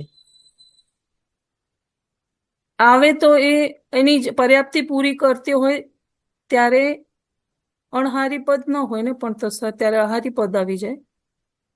અહીંયા છે ને જાણી બૂજીને આ લાસ્ટ વાળું છે એની અંદર મેં મિસ્ટેક કરીને લખ્યું છે આપને બધાને ટેસ્ટ કરવા માટે. આમાં કેવું છે, ચક્ષુ દર્શન ઉપયોગ પોસિબલ નથી અને મનોપર્ય જ્ઞાન હા. પણ એના જ માટે સ્કીપ કરાવ્યું હતું. મનોપર્ય જ્ઞાન ઉપયોગ અહીંયા પોસિબલ નથી. આપે બરાબર કીધું કે ડાઉટફુલ છે, એના માટે અનુમોદના. Thank you sir. હા તો અને ચક્ષુ પણ નહીં આવે ને સર, કારણ કે હા, ત્યારે તો કેમ આહારી નહીં થઈ આવે? જશે. કારણ કે એ આહારી બની જશે ત્યાં સુધી, અને કેવલ જ્ઞાનીને તો હોય જ નહીં. કેવલી સમુદ્ઘાત અને 14મે ગુણસ્થાને કે તો ચક્ષુનો સવાલ જ નથી. બરાબર છે. એટલે અહીંયા મિસ્ટેક શું છે આની અંદર એ બોલો, કયા આ નહીં? એક આમાં 5 જ્ઞાન ઉપયોગ ના આવે. કેવલી છેલ્લા બે છે એ કેવલી જ્ઞાન ઉપયોગ જ આવશે. અને મને બીજા સમજ 3 નહીં મેં પડી. કીધું, એક ફર્સ્ટ, મિનિટ. સેકન્ડ ને થર્ડ. હા, જ્ઞાનમાંથી શું કીધું? કેવલ વિગ્રહ ગતિ માટે પહેલા 2 આવશે, મતિ અને શ્રુત. અવધિ એના માટે જ આવશે જે દેવલોક સંઘની આપણે સંઘની પંચે દેવ નારકીમાં જે જવાનું હોય જીવ, અથવા મનુષ્યમાં પણ જતો હોય તો એને અવધિ જ્ઞાન ઉપયોગ હોઈ શકે વિગ્રહ ગતિ વખતે. અને કેવલ જ્ઞાન હોય આના માટે, આપણે કેવલી સમુદ્ઘાત કરે એના માટે હોય, અને 14મે ગુણસ્થાનિક હોય એના માટે હોય. બરાબર. પછી લગભગ આવી ગયું ને સર બધું? હા, જ્ઞાન ઉપયોગનું થઈ ગયું. દર્શન ઉપયોગનું બીજા કોઈ ભાગશાળી બોલો. આપે મેં બરાબર કીધું જે કીધું. ચક્ષુ નહીં આવે. હા, ચક્ષુ હા. નહીં આવે. આપ જ બોલી દો. હા, ચક્ષુ નહીં આવે. અને ચક્ષુનો વિગ્રહ ગતિ વખતે પહેલા ને બીજો જે છદ્મસ્ત અવસ્થામાં છે એમને જ આવશે. કેવલી સમુદ્ઘાતમાં પણ નહીં આવે, અને 14મે ગુણસ્થાનક કે પણ નહીં આવે. બરાબર. પછી 3 થઈ ગયા ને અણહારીમાં તો સર? હા, એ થઈ ગયું. અચક્ષુ વાળું થઈ ગયું. ચક્ષુ દર્શન નું આપે કીધું નથી, એ બરાબર છે. બીજું અવધિ દર્શન અને કેવલ દર્શન એનું. અચ્છા, એ નથી અવધિ દર્શન. નથી નહીં, એના માટે કહો શું છે કે નહીં. અચ્છા, અવધિ દર્શન આવશે. જેને અવધિ જ્ઞાન આવશે તો અવધિ દર્શન આવશે. અને કેવલ દર્શન કેવલી સમુદ્ઘાત વાળાને હશે, અને 14મે ગુણસ્થાનક વાળા માટે હશે. બરાબર છે. અનુમોદના. ચેટ બોક્સમાં પણ શીતલબેન એમનું આવ્યું છે. બરાબર છે. મનોપરજ્ઞાન અને ચક્ષુ દર્શન નહીં આવે. અને આપ સોનલબેને પણ સારી રીતે કીધું. અનુમોદના. તો આ રીતે આપણે જોયું. બીજા કોઈ ભાગશાળીને આ સેમ બોલવાનું છે? અણહારી માર્ગણાની અંદર કયા જ્ઞાન ઉપયોગ ને દર્શન ઉપયોગ આવે, શાના માટે? હા, બોલો. જી, પ્રણામ. હા, પ્રણામ. એટલે એ સેમ જ વસ્તુ છે કે પેલા જ્ઞાન અજ્ઞાન ઉપયોગ લઈ લઈએ 3. તો મિથ્યાત્વી જીવ હોય, એટલે દેવ કે નારકમાં જતા હોય, તો વિગ્રહમાં અણાહારી હોય એ જીવ, અને ત્યાં આગળ એને વિભંગ જ્ઞાનનો ઉદય હોય. વિભંગ, હા. અને મતિ અજ્ઞાન અને શ્રુત અજ્ઞાન એ પણ ત્યાં આગળ એવી રીતે જ મિથ્યાત્વી જીવને ઘટાઈ શકીએ આપણે. નોન સમકીતી કહેવાનું. ઓકે, હા, નોન સમકીતીને. બરાબર છે. એમાં પહેલો બીજો બંને આવી જાય. બંને અલગથી નહીં કહેવા પડે. અલગથી નહીં કહેવું પડે. બરાબર. હા, તો નોન સમકીતી જીવને ત્યાં ઘટી શકે છે. હવે 5 જ્ઞાનોપયોગ કેવી રીતે ઘટાડવાના? તો 5 નહીં ઘટે. મનોપર્યોગ તો ઘટવાનું નથી. અને જે સમકીતી દેવ કે નારક હોય, તો એમને વિગ્રહમાં જ્યારે અણાહારી હોય ત્યારે અવધિ જ્ઞાનનો ઉપયોગ ઘટે છે. અને એવી રીતે આ સમકીતી જીવને વિગ્રહમાં પણ મતિશ્રુત જ્ઞાન ઘટે છે. અને કેવલી સમુદ્ઘાત વખતે કેવલી ભગવંત જ્યારે અણાહારી હોય છે ત્યારે એમને કેવળ જ્ઞાન ઘટે છે, અને કેવળ દર્શનનો ઉપયોગ પણ ત્યાં આગળ ઘટે છે. ચક્ષુ દર્શન છે એ અણાહારી. 14મા ગુણસ્થાનક નું પણ કહી દેવાનું સાથે. હા, 14મા ગુણસ્થાનક એ પણ કેવલી પરમાત્માને કેવળ જ્ઞાન અને કેવળ દર્શનનો ઉપયોગ ઘટે છે. ત્યાં અણાહારી જ છે કેવલી ભગવાન 14મા ગુણસ્થાનકે. ને અચક્ષુ દર્શન ઘટશે અનાહારીમાં, પણ ચક્ષુ દર્શન નહીં ઘટે. અચક્ષુ દર્શન કેવી રીતે ઘટશે? તો વિગ્રહમાં જીવ જતો હોય ત્યારે એને અચક્ષુ દર્શન ઉપયોગ ઘટે છે એવી રીતે. બરાબર કીધું? બરાબર. જી, પ્રણામ. અને અવધિ દર્શન ને કેવલ દર્શન પહેલા જ કહી દીધું. બરાબર. જી. તો આ રીતે અનુમોદના આપની પણ. આપ લગભગ પારુલબેન છો. જી જી. હા જી, અનુમોદના. જી, પ્રણામ. જી, પ્રણામ. આ રીતે અણાહારી માર્ગણા એની અંદર 10 ઉપયોગ પોસિબલ છે, અને અહીંયા આપણે હવે કરેક્શન કરીને લખી નાખીએ. તો આ રીતે આ છે રાઈટ. આની અંદર આપણે જોઈ શકીએ છીએ અણાહારી માર્ગણા છે 62મી, જેમાં ટોટલ 10 ઉપયોગ પોસિબલ છે. 3 અજ્ઞાનોપયોગ, પછી જ્ઞાનોપયોગમાંથી 4 મતિ જ્ઞાનોપયોગ, શ્રુતિ જ્ઞાનોપયોગ, અવધિ જ્ઞાનોપયોગ અને કેવલ જ્ઞાનોપયોગ, એ 4 ઉપયોગ પોસિબલ. પછી દર્શન ઉપયોગમાંથી અચક્ષુ દર્શન ઉપયોગ, અવધિ દર્શન ઉપયોગ અને કેવલ દર્શન ઉપયોગ, આ 3 ઉપયોગ પોસિબલ છે. આ રીતે ટોટલ 12 ઉપયોગ છે. એનામાંથી એક તો મનોપર્ય જ્ઞાન ઉપયોગ પોસિબલ નથી, અને બીજો ચક્ષુ દર્શન ઉપયોગ પોસિબલ નથી. કઈ રીતે, શા માટે, એ બધું આપણે જોયું. આ રીતે આપણો આ બીજા ચેપ્ટરને વિશે જે માર્ગણા સ્થાનક વિશે ઉપયોગ ચોથો દ્વાર હતો તે આપણો કમ્પ્લીટ થયો છે. ને બીજી એક વાત, વિગ્રહ ગતિની અંદર અવધિ જ્ઞાન કે અવધિ દર્શન કોને હોઈ શકે એની વાત જો કરીએ તો એની અંદર જે દેવગતિ વાળા હોય કે નરક ગતિ વાળા હોય કે મનુષ્ય ગતિ વાળા, આ 3 જણ જે છે એમને જ માત્ર વિગ્રહ ગતિની અંદર અવધિ દર્શન કે અવધિ જ્ઞાન હોઈ શકે છે, પણ તિર્યંજ ગતિ વાળાને નહીં હોય, કર્મગ્રંથકાર શ્રી ભગવાનના મત મુજબ. એ યાદ રાખવાનું. શા માટે તે આપણે આગળ જોયું છે. માર્ગણા સ્થાનક વિશે ઉપયોગ આ દ્વારા આપણે કમ્પ્લીટ જોઈ લીધું. હવે નેક્સ્ટ જે છે એના માટે નેક્સ્ટ ગાથા ગ્રહણ કરીએ આપણે. તો 34th ગાથા સુધી આપણું થઈ ગયું છે. હવે નેક્સ્ટ ગાથા 35th એ ગ્રહણ કરીને એના વિશે ગ્રંથકાર શ્રી ભગવંતે આપણને શું બતાવ્યું છે તે જોઈએ. હાથ જોડીને ગ્રહણ કરશો.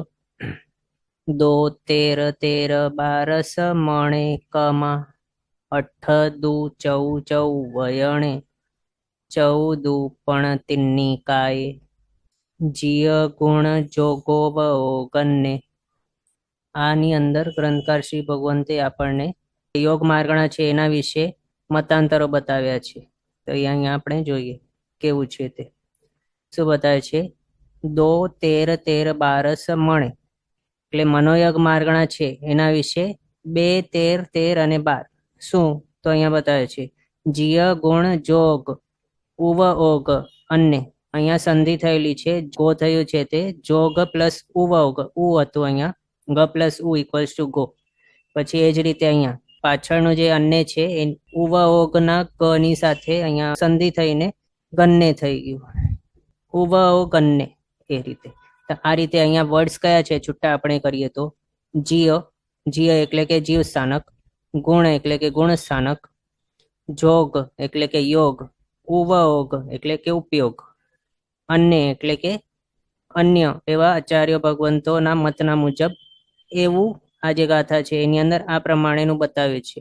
કોના માટે? તો યોગ માર્ગણાને વિશે અલગ અલગ જે છે એટલે મનોયોગ માર્ગણા, મનોયોગ ક્યાંથી આવ્યો તો આ મણે, એના ઉપરથી મનોયોગ માર્ગણા એની અંદર 2 13 13 12 બતાવ્યું. પછી વયણે એટલે કે વચન યોગ, અને અહીંયા કાય એટલે કાય યોગ.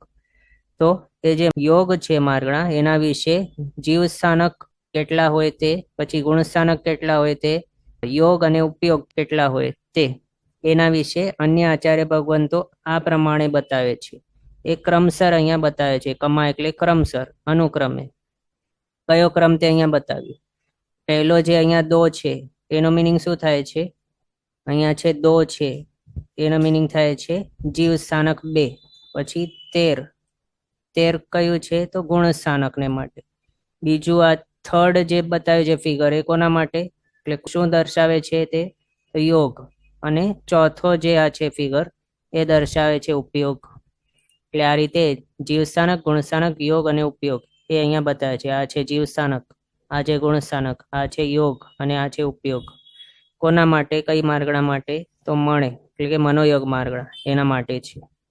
હા, પછી અહીંયા બતાવ્યું અનુક્રમે, એટલે આ અનુક્રમ અહીંયા આ રીતે ગ્રહણ કર્યું. પછી નેક્સ્ટ છે વયણ એટલે કે વચન યોગને માટે બતાવે છે 8 એટલે કે 8 જીવ સ્થાનક હોય, દુ એટલે કે 2, ચૌ એટલે કે 4, ચૌ એટલે કે 4. તો અહીંયા 8 જીવ સ્થાનક, 2 ગુણ સ્થાનક, 4 યોગ અને 4 ઉપયોગ એ વચન યોગ માર્ગણાને વિશે હોય છે. આટલું. પછી કાય એટલે કે કાય યોગ માર્ગણા એના માટે બતાવ્યું છે ચૌ એટલે કે 4 એટલા 4 જીવ સ્થાનક, દુ એટલે કે 2 તો 2 ગુણ સ્થાનક, પણ એટલે કે 5 તો 5 યોગ, તિન્ની એટલે કે 3 ઉપયોગ.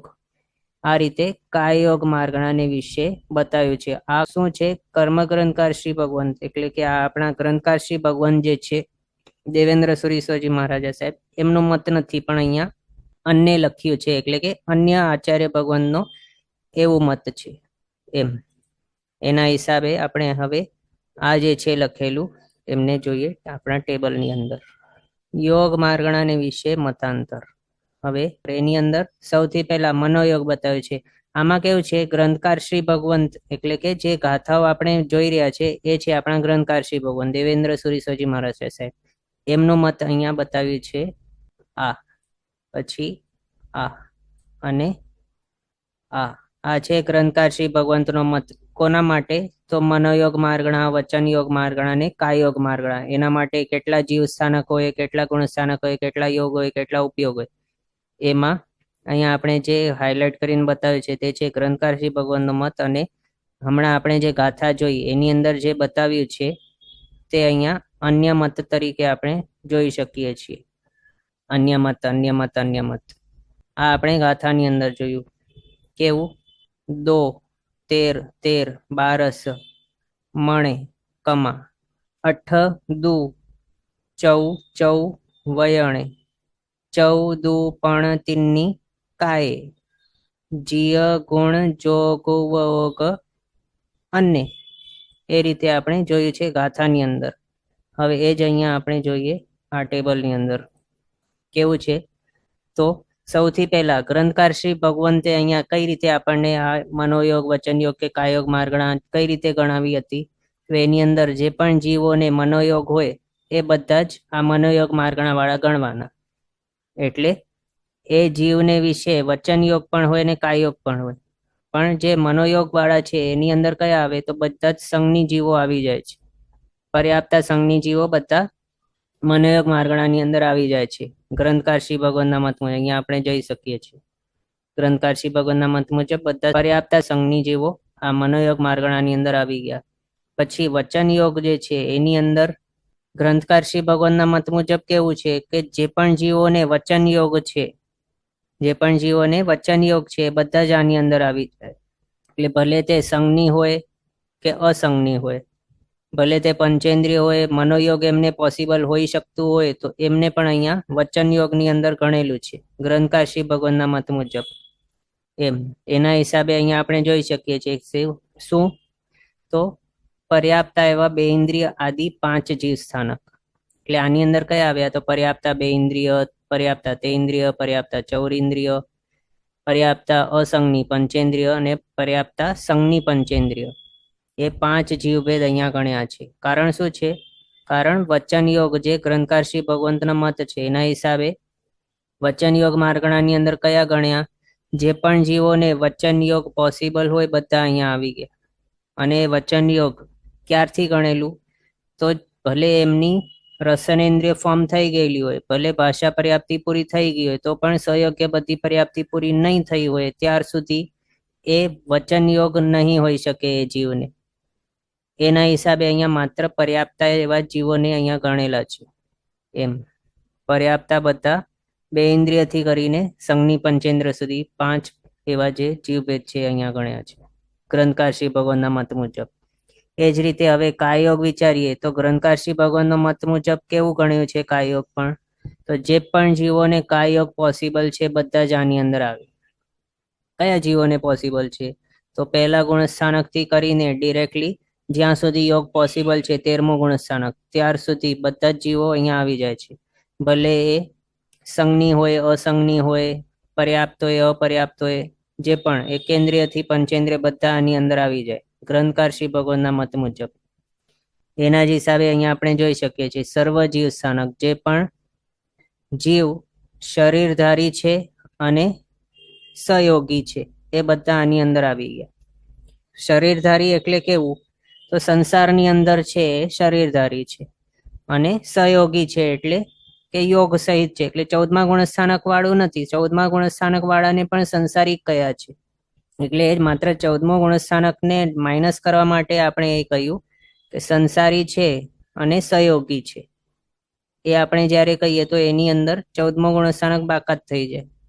તો એના હિસાબે આપણે શું સમજી શકીએ કે 1 થી 13મો ગુણસ્થાનક આટલા જે છે જીવો, એ વર્તી જે પણ જીવ હોય, ભલે તે ભાવ બદલતા હોય કે કંઈ પણ કરતા હોય, એ બધાને શું છે કાયોગ તો હોવાનું જ છે.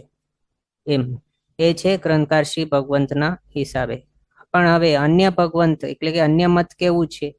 અહીંયા જે આપણે ગાથા જોઈ 35th, એની અંદર અન્ય બતાવીને જે અન્ય મત બતાવ્યું છે, એમનો મત કેવું છે કે આની અંદર યોગાંતર રહિત એવા યોગની માત્ર વિવક્ષા કરેલી છે. એટલે જે જીવોને મનોયોગ હોય એને માત્ર મનોયોગ જ ગણવાનું, પણ એને વચનયોગ ને કાયોગ નહીં ગણવાનું. અહીંયા આપણે શું ગણી રહ્યા હતા? ગ્રંથકાર શ્રી ભગવાનના મત મુજબ વચનયોગ ની અંદર કોણ ગણેલા છે? જેમને વચનયોગ પોસિબલ છે બધા, ભલે એને મનોયોગ પણ હોઈ શકે તો પણ એને વચનયોગ ની અંદર ગણેલું. પણ આ વચનયોગ જે ગણેલું છે અન્ય મતના મુજબ, એની અંદર કયું છે? તો જે જીવને મનોયોગ પોસિબલ નથી પણ વચનયોગ પોસિબલ છે એવા. એટલે આની અંદર સંજ્ઞી જીવોને નથી ગણ્યા. સંજ્ઞી જીવોને જોઈ શકે છે ને મનોયોગ, તો એવા જીવને અહીંયા ગણેલા નથી. એટલે એનું શું મિનિંગ? આપણે શું કહ્યું?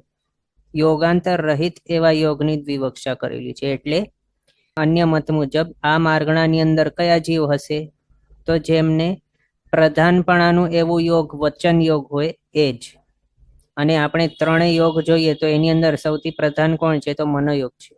અને એને આપણે આ મત મુજબ જોવા જઈએ તો આ મત મુજબ વચન યોગ જેને પ્રધાન હોય એ જ અહીંયા આવે.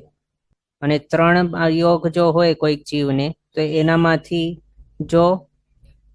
એનામાંથી પ્રધાન એ જીવને કયું ગણવાનું? તો મનોયોગ. તો એવો જીવ છે એ પછી વચનયોગ માર્ગણાવાળું નહીં ગણાય અન્ય મત મુજબ, કારણ એની પાસે મનોયોગ છે, અને મનોયોગ તો પછી પ્રધાન કહેવાશે. પણ એવા જીવોને અહીંયા નહીં ગણવાના અન્ય મત મુજબ, પણ એવા જ માત્ર જીવોને ગણવાના કે જેની અંદર પ્રધાનપણાનું યોગ વચન યોગ છે, પણ એનાથી સુપિરિયર એવો મનોયોગ નહીં હોય એવું. એટલે વચન યોગ માર્ગણાની અંદર અન્ય મત મુજબ કેવું છે? હમણાં આપણે ગાતા જોઈએ એના મત મુજબ કે એની અંદર માત્ર જેને વચન યોગ પોસિબલ છે એવા જીવો આવવાના. એટલે કે જેની પાસે રસન ઇન્દ્રિય છે એ જીવો ગણો, ભલે તે પર્યાપ્ત હોય કે અપર્યાપ્ત હોય. એવા જીવોને 2 ઇન્દ્રિયથી ગણો, પણ એ સંજ્ઞી નહીં હોવા જોઈએ એવા. એટલે કે સંજ્ઞી બધા જીવો અહીંયા પોસિબલ નથી, એમને મનોયોગ માત્ર હોય. અન્ય મત મુજબ મનોયોગ માત્ર સંજ્ઞીને માટે રાખ્યું. વચન યોગ કોને માટે? તો 2 ઇન્દ્રિયથી અસંજ્ઞી એવા જે પંચેન્દ્રિય છે ત્યાર સુધી, એ બધાને માત્ર વચન યોગ. અને બાકી કાય યોગ કોને? તો માત્ર એકેન્દ્રિય, જેમની પાસે વચન પોસિબલ નથી, એટલે વચન યોગ નથી, અને મનોયોગ પણ પોસિબલ નથી. એટલે જેમની પાસે કાય યોગ પ્રધાનપણે છે એને જ અહીંયા ગણેલું માત્ર એવું. એટલે અન્ય મત મુજબ 3 એવા પાર્ટીશન કરી દીધા. કેવા? કાય યોગ માત્ર એકેન્દ્રિયને, વચન યોગ છે એ માત્ર 2 ઇન્દ્રિયથી અસંજ્ઞી પંચેન્દ્રિયને, અને મનોયોગ છે એ માત્ર સંજ્ઞી પંચેન્દ્રિયને. આ રીતે અન્ય મત છે 35th ગાથાની અંદર આપણે જે જોઈ રહ્યા છીએ એ વિવક્ષા મુજબ અહીંયા કરણ કર્યું. હવે આ આપણે મેઇન જે બેઝિક છે એ સમજી લીધું. હવે આગળ એના વિશે જાણીએ. તો ગ્રંથકાર શ્રી ભગવંતે જીવ સ્થાનક મનોયોગ માર્ગણાની અંદર માત્ર પર્યાપ્ત એવો સંજ્ઞી જીવ સ્થાનક જ ગણેલું છે. આની અંદર ગ્રંથકાર શ્રી ભગવાનનું મત કેવું છે કે કોઈ પણ જીવને મનોયોગ ક્યારે હોઈ શકે? તો એ માત્ર પોતાની મન પર્યાપ્તિ પૂરી કરી લે, અને મન પર્યાપ્તિ પણ ક્યારે હોય? છેલ્લી પર્યાપ્તિ હોય. સંઘની પહેલા તો કોણ હોઈ શકે? તો માત્ર પંચેન્દ્રિય જીવો છે એ જ સંઘની હોઈ શકે. અને એવા સંઘની પંચેન્દ્રિય જીવને વિશે પોતાની સ્વયગ્ય પર્યાપ્તિ કેટલી છે? 6 પર્યાપ્તિ. એનામાંથી છેલ્લી પર્યાપ્તિ કઈ છે કે જેને પૂરી કર્યા બાદ એ પર્યાપ્તો કહેવાય? તો મન પર્યાપ્તિ. તો એના હિસાબે એ જ્યારે મન પર્યાપ્તિ પૂરી કરી લેશે ત્યારે કહેવાશે કે એણે સ્વયગ્ય બધી પર્યાપ્તિ પૂરી કરી લીધી. ત્યારે જ પછી એને મનોયોગ પોસિબલ થશે. એટલે આ મનોયોગ જે છે માર્ગણા, એની અંદર ગ્રંથકાર શ્રી ભગવંત મુજબ માત્ર પર્યાપ્ત એવા સંઘની જીવભેદ જ આવશે, પણ બીજા કોઈ નહીં આવે. પણ હવે અન્ય મત જે છે એના હિસાબે અહીંયા સંઘની બંને લઈ લીધા, પર્યાપ્તા અને અપર્યાપ્તા બંને સંઘની જીવ લીધા. એ શાને માટે કઈ હિસાબે ગણેલા હશે? તો રમ્ય રેણુજી બુકની અંદર આ પ્રમાણે બતાવ્યું છે. અપર્યાપ્ત અવસ્થામાં મનોયોગ કઈ રીતે? તો એમાં પંચસંગ્રહના પહેલા દ્વારમાં ગાથા નંબર 23 ની સ્વપજ્ઞ ટીકા એના હિસાબે આ પ્રમાણે બતાવ્યું છે. શું? હું છે ને અહીંયા સંધિઓ છુટ્ટી કરીને વાંચું છું, એટલે એ રીતે સમજજો. ઉત્તર સૂત્રમ તુ કરણ અપર્યાપ્તકાનામ પર્યાપ્તકવત દર્શનાત ક્રિયાકાલ નિષ્ઠાકાલયો ચ કથંચિત અભેદાત. એટલે અહીંયા શું બતાવ્યું? બીજા સૂત્રની અંદર વળી કરણ અપર્યાપ્ત જીવોને પર્યાપ્ત જીવોની જેમ બતાડેલું હોવાથી ક્રિયાકાલ નિષ્ઠાકાલયો કથંચિત અભેદાત. એટલે ક્રિયાકાલ એટલે કે એ કરવાનું કાળ, એટલે કે પ્રારંભ કરવાનું કાળ. શું? તો મન પર્યાપ્તિ. મન પર્યાપ્તિનો સ્ટાર્ટ કરવાનું, અથવા તો હજી પર્યાપ્ત થયેલો નથી, મન પર્યાપ્તિ એની પૂરી નથી થઈ, હજી ચાલુ છે એની પર્યાપ્તિ પૂરી કરવાનું જે પ્રોસેસ છે એ ક્રિયાકાલ. અને નિષ્ઠાકાલ એટલે પર્યાપ્તિ પૂરી કરી લીધી, નિષ્ઠા એટલે પૂરું થઈ ગયું. તો એ ક્રિયાકાલ અને નિષ્ઠાકાલ એ બંનેનું કાંઈક એવા અભેદ હોવાથી એવું. એટલે એ પર્યાપ્તિ પોતાની જે છે પૂરી કરવાનું સ્ટાર્ટ કર્યું, એટલે એનો પ્રારંભ કાલ અને એનો સમાપ્તિ કાલ બંને જે છે એની અંદર કોઈ ભેદ નહીં ગણેલું હોવાથી. ભેદ નહીં ગણેલું હોવાથી એટલે શું? કે બંનેને સરખું ગણ્યું, ઇક્વલ ગણ્યું બંનેને. એટલે કે મન પર્યાપ્તિ પૂરી કરવાનું ચાલુ કર્યું છે અને મન પર્યાપ્તિ પૂરી થઈ ગઈ છે, એ બંનેને ઇક્વલ ગણ્યું. એને મિનિંગ શું? કે એ મન પર્યાપ્તિ સ્ટાર્ટ કરી છે, પ્રારંભ કર્યું છે મન પર્યાપ્તિ પૂરી કરવાનું, એને જ માની લીધું કે એને પર્યાપ્તિ પૂરી કરી લીધી, મન પર્યાપ્તિ એમ. એના હિસાબે અહીંયા આ જે છે અપર્યાપ્ત એવા સંઘની જીવને પણ અહીંયા ગણી લીધું. કારણ હમણાં આપણે જે જોયું સૂત્ર એની અંદર એ પ્રમાણે બતાવ્યું છે કે આ શાના માટે લીધેલ હશે. તો મન પર્યાપ્તિને પૂરું કરવાનું સ્ટાર્ટ કર્યું છે એટલે માની લેવાનું કે એ કરણ અપર્યાપ્ત છે, જે તે પર્યાપ્તો થઈ ગયું છે. એ રીતે એની પર્યાપ્તિ પૂરી કરવાનું સ્ટાર્ટ કર્યું છે, ઇક્વલ્સ ટુ એને પર્યાપ્તિ પૂરી થઈ ગઈ. એ કડે માને કડે એના મુજબ અહીંયા ગ્રહણ કરી લીધું એમ બતાવ્યું છે. એના હિસાબે અહીંયા અપર્યાપ્ત સંઘની ગ્રહણ કર્યું છે એમ રમ્ય રેણુ બુકની અંદર બતાવ્યું છે. પણ નોર્મલી તો કેવું હોય છે, જ્યારે સ્વયજ્ઞ બધી પર્યાપ્તિ પૂરી થઈ જાય, મન પર્યાપ્તિ પૂરી થઈ જાય પછી મનોયોગ હોઈ શકે છે, એના પહેલા નહીં હોય. પણ આની અંદર રમ્ય રેણુ બુકની અંદર આ પ્રમાણે બતાવ્યું છે કે શાના માટે અહીંયા ગ્રહણ કરેલું હોઈ શકે તે. એ આપણે જોયું. એક હેન્ડરેઝ હતું, બોલો દિવ્યાબેન. હા, પણ આપણે એવી રીતના ન કરી શકીએ ને કે ચાલુ કર્યું તો પૂરું થશે જ, એવું જરૂરી નથી ને. એના માટે તેઓએ કરણ અપર્યાપ્ત બતાવ્યું છે, એટલે જેમાંથી આપણે એમ સમજી શકીએ કે એવું હોઈ શકે. આપણે આગળ જોયું છે ને કે લબ્ધિ પર્યાપ્તા છે પણ કરણ અપર્યાપ્ત, તો એવાને અહીંયા ગ્રહણ કરેલું હશે કે અહીંયા કરણ અપર્યાપ્ત અવસ્થા વાળા છે પણ લબ્ધિ પર્યાપ્તા છે, એટલે પોતાની સહયોગી પર્યાપ્તિ પૂરી કરવાના છે, એટલે એમને પર્યાપ્તા લબ્ધિ પર્યાપ્તા ગણે તો જ થાય ને, નહીં તો ન થાય. હા, તો જ એમ કહી શકાય કે ચલો ચાલુ કર્યું છે તો હવે પૂરું કરશે જેમ. હા, નહીં તો કેવી રીતના કહી શકાય? નહીં કહેવાય. અહીંયા લબ્ધિ પર્યાપ્તા જીવોને વિશે સમજવાનું, કરણ અપર્યાપ્ત જે બતાવ્યું છે તે. અચ્છા, જી, આભાર. જી. તો એ આપણે જોયું જીવ સ્થાનક જે અહીંયા ગણેલા છે મનોયોગ માર્ગણાની અંદર. પછી ગુણ સ્થાનક જોઈએ તો એની અંદર ગ્રંથકાર શ્રી ભગવંત અને અન્ય મત બંને મુજબ 1 to 13 જ છે ગુણ સ્થાનકો, 13. એટલે આની અંદર કોઈ ફરક નથી. પછી આગળ નેક્સ્ટ જોઈએ, આની અંદર મનોયોગ ગ્રંથકાર શ્રી ભગવંતના મત મુજબ જે છે મનોયોગ માર્ગણા, એની અંદર યોગ કયા છે તો કાર્મણ કાયોગ અને ઔદારિક મિશ્ર કાયોગ, આ 2 યોગ છે. એને છોડીને બાકીના 13 યોગ હોય છે પોસિબલ. તો એ 2 શાના માટે માઇનસ કર્યા? તો એના માટે કાર્મણ કાયોગ ક્યારે હોય તો એ ભાવ બદલતા ટાઈમે વિગ્રહ ગતિની અંદર છે, એના હિસાબે કાર્મણ કાયોગ માઇનસ કર્યું. પછી ઔદારિક મિશ્ર કાયોગ શા માટે માઇનસ કર્યું? તો એ પણ ભાવ બદલીને અહીંયા આવી ગયેલા હોય, સંજ્ઞીપણાના ભાવની અંદર ઉત્પન્ન થઈ ગયા, ત્યાં ઉત્પત્તિના પહેલા સમય કાર્મણ કાયોગ છે એ માઇનસ કરી લીધું અહીંયા.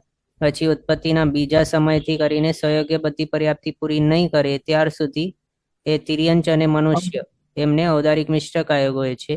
તો એ અહીંયા એના માટે માઇનસ કર્યું છે. કારણ ગ્રંથકાર શ્રી ભગવંતનું મત કેવું છે કે પર્યાપ્તા એવા સંજ્ઞી જીવોને, એટલે એ સ્વયોગ્ય પર્યાપ્તિ પૂરી કરી લેશે, એના પછી મનોયોગ હશે, એ એના બાદ મનોયોગ માર્ગણા વાળો કહેવાશે. એના હિસાબે અહીંયા કાર્મણ કાયોગ માઇનસ કર્યું અને ઔદારિક મિશ્ર કાયોગ પણ માઇનસ કર્યું છે. બાકી 13 યોગ આપણે અહીંયા આગળ જોયા હતા કઈ રીતે પોસિબલ છે તે. આની અંદર આપણને થઈ શકે કે વૈક્રય મિશ્ર શા માટે રાખ્યું છે, દેવનાર્કીઓ અને પછી ઉત્પત્તિના બીજા સમયથી એ હોય તો પછી એ અહીંયા શા માટે લીધું? તો એ દેવનાર્કીની અપેક્ષાવાળું અહીંયા નથી વૈક્રય મિશ્ર, પણ કોની અપેક્ષાવાળું છે? જે તિર્યંચ અને મનુષ્ય છે, વૈક્રય લબ્ધિધારી પંચેન્દ્રિય તિર્યંચ સંજ્ઞી એવા જે છે વૈક્રય લબ્ધિધારી, તેઓની અપેક્ષા તેઓ જ્યારે ઉત્તર વૈક્રય શરીર ફોર્મ કરશે ત્યારે તેમને પ્રારંભ કાળે ઉત્તર વૈક્રય શરીર બનાવવાના સ્ટાર્ટિંગમાં એમને વૈક્રિય મિશ્ર કાયોગ હશે, એ અહીંયા ગ્રહણ કરેલું છે. પણ દેવનાર્કી ને ઉત્પત્તિના બીજા સમયથી જે છે અહીંયા નથી, એટલે એ સમજી ગયા. પછી અહીંયા જોઈએ, આની અંદર પણ 13 યોગ ગણ્યા છે. આમાં કાર્મણ કાયોગ અને ઔદારિક મિશ્ર કાયોગ માઇનસ કરીને 13 યોગ બતાવ્યા. તો આને આપણે કઈ રીતે સમજી શકીએ? આની અંદર પહેલા તો અહીંયા જોઈએ, અપર્યાપ્ત સંજ્ઞી એ અહીંયા ગ્રહણ કર્યું છે, એટલે આની અંદર અપર્યાપ્ત અવસ્થા પણ ગણેલી છે. પણ અહીંયાથી ઔદારિક મિશ્ર કાયોગ જે અપર્યાપ્ત અવસ્થામાં હોય છે એ માઇનસ કરી દીધું છે. તો એ શાના માટે માઇનસ કર્યું તે આપણને સમજમાં નથી આવતો, એટલે અહીંયા કઈ અસંગતિ આપણને દેખાય છે આ મતની અંદર. એટલે અહીંયા જો અપર્યાપ્ત સંજ્ઞી ગણ્યું છે તો આની હિસાબે અહીંયા ઔદારિક મિશ્ર પણ ગણવું જોઈએ અને કાર્મણ કાયોગ પણ ગણવું જોઈએ. કારણ અપર્યાપ્ત અવસ્થાની અંદર પહેલો એ જે છે વિગ્રહની અંદર પણ અપર્યાપ્ત જ કહેવાય છે અને ઉત્પત્તિના પહેલા સમય પણ અપર્યાપ્ત જ છે. એટલે ત્યાં વાળું જે છે કાર્મણ કાયોગ એ અહીંયા હોવું જોઈએ જો અહીંયા અપર્યાપ્ત સંજ્ઞી ગણીએ તો. પણ એક ઠેકાણે અહીંયા અપર્યાપ્ત સંજ્ઞી ગણ્યું, પણ એ જ સ્થાને અહીંયા કાર્મણ કાયોગ અને ઔદારિક મિશ્ર કાયોગ માઇનસ કરી લીધું. એ શાના માટે કર્યું છે તે અન્ય મતવાળા જે છે તેઓ વધારે સારી રીતે કહી શકે. એટલે અહીંયા અસંગતિ દેખાય છે આપણને, આવું નહીં હોવું જોઈતું. આ રીતે આપણે જોયું. પછી નેક્સ્ટ ઉપયોગ વિચારીએ તો ઉપયોગ ગ્રંથકાર શ્રી ભગવંતના મુજબ 12 ઉપયોગ, બધા ઉપયોગ પોસિબલ છે અને અન્ય મત મુજબ 35th ગાથાની અંદર જે બતાવ્યું છે એની અંદર પણ એના મુજબ એ બધા જ ઉપયોગ પોસિબલ છે મનોયોગ માર્ગણાની અંદર. પછી નેક્સ્ટ જોઈએ વચન યોગ માર્ગણા. એની અંદર ગ્રંથકાર શ્રી ભગવંત મુજબ પર્યાપ્તા એવા 2 ઇન્દ્રિયો આદિ 5 એવા જીવભેદ બતાવ્યા. એટલે પર્યાપ્તા 2 ઇન્દ્રિય, પર્યાપ્તા 3 પર્યાપ્તા 4 ઇન્દ્રિય, પર્યાપ્તા અસંજ્ઞી પંચેન્દ્રિય, પર્યાપ્તા સંજ્ઞી પંચેન્દ્રિય, આ 5 જે છે પર્યાપ્તા જીવભેદો 2 ઇન્દ્રિયથી કરીને સંજ્ઞી પંચેન્દ્રિય પર્યાપ્તા સુધી એ અહીંયા ગ્રહણ કરેલા છે. એ પણ શાના માટે તે આપણે જોયું. માત્ર જે જીવોને ભાષા પર્યાપ્તિ પૂરી કરી લીધી છે અને સ્વયોગ્ય બધી પોતાની પર્યાપ્તિ પૂરી કરી લીધી છે, જેની પાસે રસન ઇન્દ્રિય છે અને સ્વયોગ્ય પર્યાપ્તિ એવી ભાષા પર્યાપ્તિ તરીકે છે એમને, એવા જીવો કોણ હોઈ શકે? તો 2 ઇન્દ્રિયથી કરીને અહીંયા જે બતાવ્યા છે સંજ્ઞી પંચેન્દ્રિય ત્યાર સુધી વાળા જ જીવો હોઈ શકે. પણ એકેન્દ્રિય જીવોને ભાષા પર્યાપ્તિ નહીં હોય, રસન ઇન્દ્રિય નહીં હોય, એના હિસાબે એકેન્દ્રિય અહીંયા કોઈ પણ પોસિબલ નથી. એમાં પણ સ્વયોગ્ય બધી પર્યાપ્તિ પૂરી કરી લીધી છે, એ પણ અહીંયા કન્ડિશન છે, તો જ એને વચન યોગ હોઈ શકે છે. કર્મ ગ્રંથકાર શ્રી ભગવાનનો મત આપણને યાદ રાખવાનું કેવું છે ઇન્દ્રિય પર્યાપ્તિ પૂરી કરીને રસનેન્દ્રિય ભલે ફોર્મ કરી લીધી છે તો પણ વચન યોગ એને ક્યારે હોઈ શકે? જો એને સ્વયોગ્ય બધી પર્યાપ્તિ પૂરી કરી લીધી હોય ત્યારે એ પર્ટિક્યુલર ઇન્દ્રિય પોતાનું કાર્ય કરવા માટે સક્ષમ થઈ શકશે. અને ભાષા પર્યાપ્તિ પણ જો પૂરી કરી લીધી છે તો પણ એને સ્વયોગ્ય એવી બધી પર્યાપ્તિ, એટલે જો એ સંઘની પંચેન્દ્રિય હોય તો એ જ્યારે મન પર્યાપ્તિ પૂરી કરી લેશે ત્યારે જ એને વચન યોગ આવી શકશે. એમ એના જ હિસાબે અહીંયા પર્યાપ્તા માત્ર જીવો લીધા છે, બે ઇન્દ્રિયાદિ 5 જે છે તે. પણ અન્ય મત મુજબ કેવું છે, તેઓએ માત્ર બે ઇન્દ્રિયાદિ જે છે જીવો એને લીધા છે અને એમાં પણ સંઘની જીવોને માઇનસ કરી લીધા છે. સંઘનીઓને માટે મનોયોગ છે, એના હિસાબે સંઘની કાઢી મૂક્યા અને જેને બે ઇન્દ્રિયથી કરીને અસંઘની પંચેન્દ્રિય છે એવા જીવભેદ અહીંયા લીધા છે, ભલે તે પર્યાપ્ત હોય કે અપર્યાપ્ત હોય. એની અંદર બીજી કોઈ વિચારણા અહીંયા નથી કરેલી, પર્યાપ્ત છે કે અપર્યાપ્ત એમાં કોઈ વિચારણા નથી. પણ બે ઇન્દ્રિય, તેન્દ્રિય, ચૌરેન્દ્રિય અને અસંઘની પંચેન્દ્રિય છે ને એટલે અહીંયા લીધું. એને મનોયોગ પોસિબલ નહીં હોવું જોઈએ, એટલે કે સંઘની નહીં હોવા જોઈએ અને એકેન્દ્રિય નહીં હોવા જોઈએ. એકેન્દ્રિયને માટે માત્ર કાયોગ મૂક્યું છે અને સંઘનીઓને માટે મનોયોગ મૂક્યું છે. અને બાકી બે ઇન્દ્રિયથી અસંઘની પંચેન્દ્રિય વાળા જે છે એ બધાને માટે વચન યોગ મૂક્યું. એટલે એ રીતે અહીંયા પર્યાપ્તા બે ઇન્દ્રિય આદિ 4 જે જીવભેદ છે, કયા? પર્યાપ્તા બે ઇન્દ્રિય, પર્યાપ્ત તેન્દ્રિય, પર્યાપ્ત ચૌરેન્દ્રિય, પર્યાપ્ત અસંઘની પંચેન્દ્રિય, એ જ અપર્યાપ્તા 4 જીવભેદ. આ રીતે ટોટલ 8 જીવભેદો અહીંયા ગણ્યા છે અન્ય મત મુજબ વચન યોગ માર્ગણાની અંદર.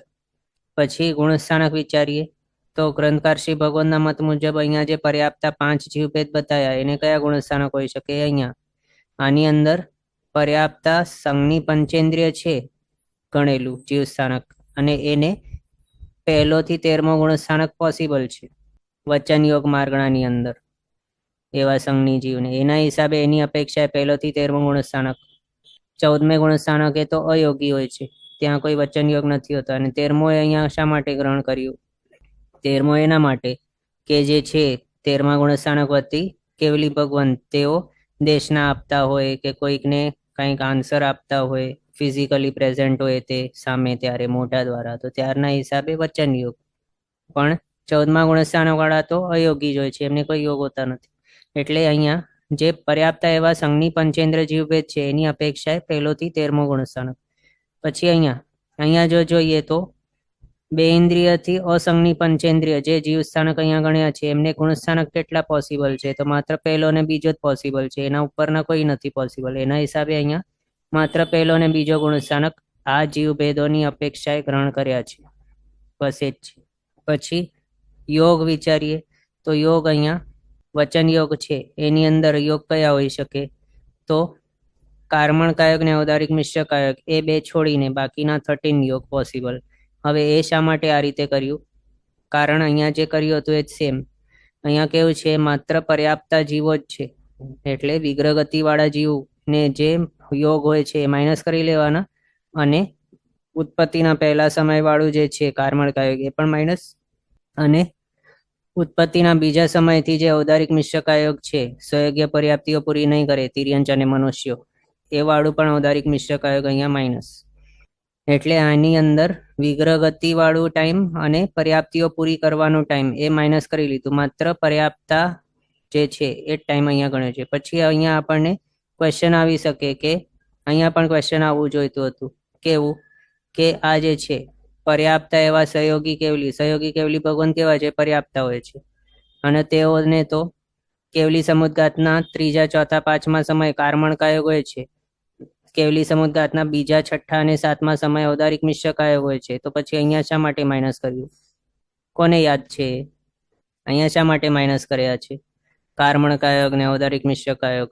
મનોયોગ માર્ગણા, વચન યોગ માર્ગણાની અંદર તો સહયોગી કેવલી ભગવંત હોય જ છે, અને તેઓ કેવલી સમુદ્ગાત જ્યારે કરતા હોય ત્યારે તો તેઓને કેવલી સમુદ્ગાતના 2જા 6ઠ્ઠા અને 7મા સમય ઔદારિક મિશ્ર કાયક હોય છે, અને કેવલી સમુદ્ગાતના 3જા 4થા 5મા સમય કાર્મણ કાયક હોય છે. તો પછી અહીંયા શા માટે માઇનસ કર્યા છે આ યોગ આ માર્ગણાઓમાંથી?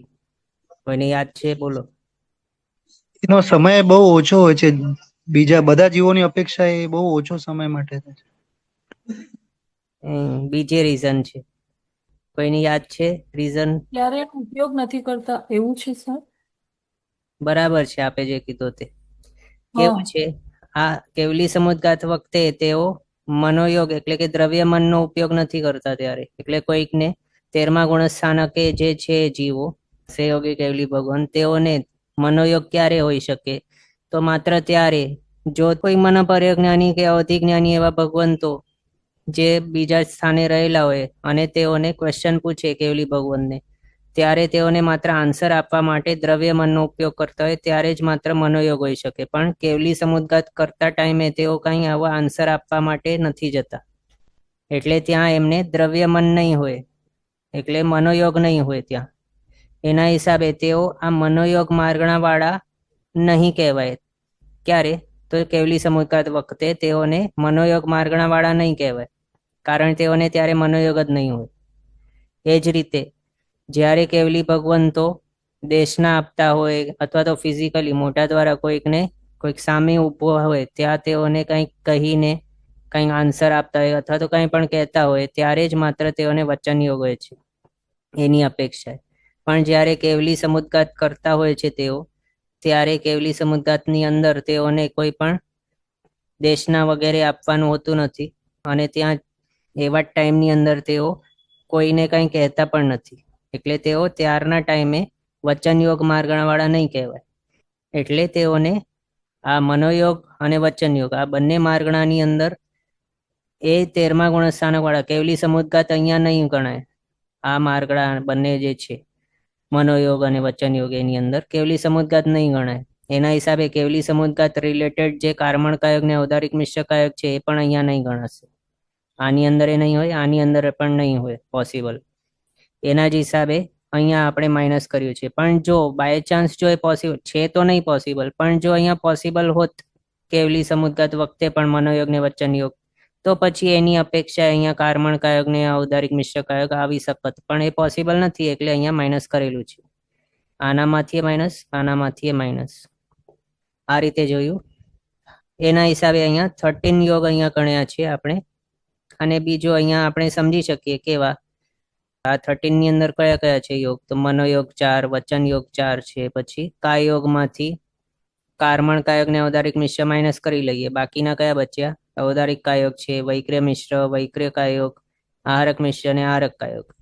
એટલા યોગ છે ટોટલ 13, જે મનોયોગ માર્ગણાની અંદર પોસિબલ, વચન યોગ માર્ગણાની અંદર પોસિબલ છે તે. એ જ રીતે આની અંદર એ બતાવ્યું છે. પછી વચન યોગ અન્ય મત મુજબ, એટલે કે 35th ગાથાની અંદર જે બતાવ્યું છે એની અંદર આ જીવભેદ ગ્રહણ કર્યા છે.